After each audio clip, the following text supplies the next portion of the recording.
کے پابند اور اپنی حق تلفیوں کی فریاد خدائے واحد و یگانہ سے کرنے والے متدین مزاج انسان ہیں، صابر اور ظلم اور جبر کی سہار رکھنے والے اور وسعت حوصلہ رکھنے والے ہیں، مگر بزدل، خوشامدی اور بے وقار ہرگز نہیں ہیں۔ بانی جماعت احمدیہ نے دیوسیت اور بزدلی اور بغیرتی کی اپنی تحریروں میں مذمت کی ہے، اور احمدی عمومی طور پر ان خامیوں سے اوپر ایک باوقار اور باروب معاشرت رکھنے والا طبقہ ہے جو ہمدردی بنی نوع میں ایک امتیازی شناخت رکھتے ہیں۔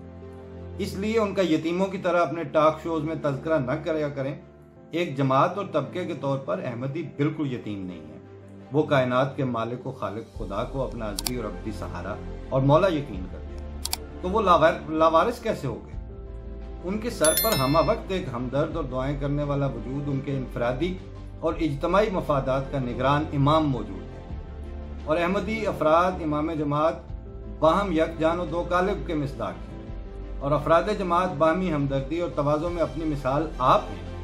اس لیے ان کا تذکرہ اگر مہذب اور مناسب وقار کے ساتھ کرنے سے آپ کو مولوی کا خوف ہے تو یتیموں کی طرح انڈر ٹون میں بھی ان کی بات نہ کیا کریں۔ ایسی لولی لنگڑی اور بے وقار ہمدردی کی احمدیوں کو کوئی احتیاج نہیں۔ خود کو غیر مسلم تسلیم کر کے الاٹ کی گئی اقلیتی نشستوں کو صوبائی اسمبلی یا قومی اسمبلی میں کبھی جماعت احمدیہ نے درخور اعتنا نہیں سمجھا، اور نہ ہی غیر مسلم لسٹوں میں ووٹ دیتے ہیں۔ اپنے مسلمان ہونے کے لیے وہ پارلیمنٹ اور علماء سے سرٹیفکیٹ کے طالب نہیں ہیں، اور نہ ہی وہ یہ اختیار کسی بھی زمینی اور دنیاوی فورم کے پاس سمجھتے ہیں۔ کسی کو مسلمان ہونے کی سند دینے کا جواز نہ مولوی کے پاس تھا نہ پارلیمنٹ کے پاس۔ دونوں نے ظلم کیا ہے اور اپنی حد سے تجاوز کیا ہے۔ خدا ایسا کرنے والوں سے خود نمٹتا ہے، اور پاکستانی سیاست اور ریاست کے حالات گواہ ہیں کہ وہ خوب نمٹ رہا ہے۔ یہ تمام تر حقائق سماجی اور معاشرتی سچائیاں اور تاریخی اور تمدنی منظرنامہ ہے۔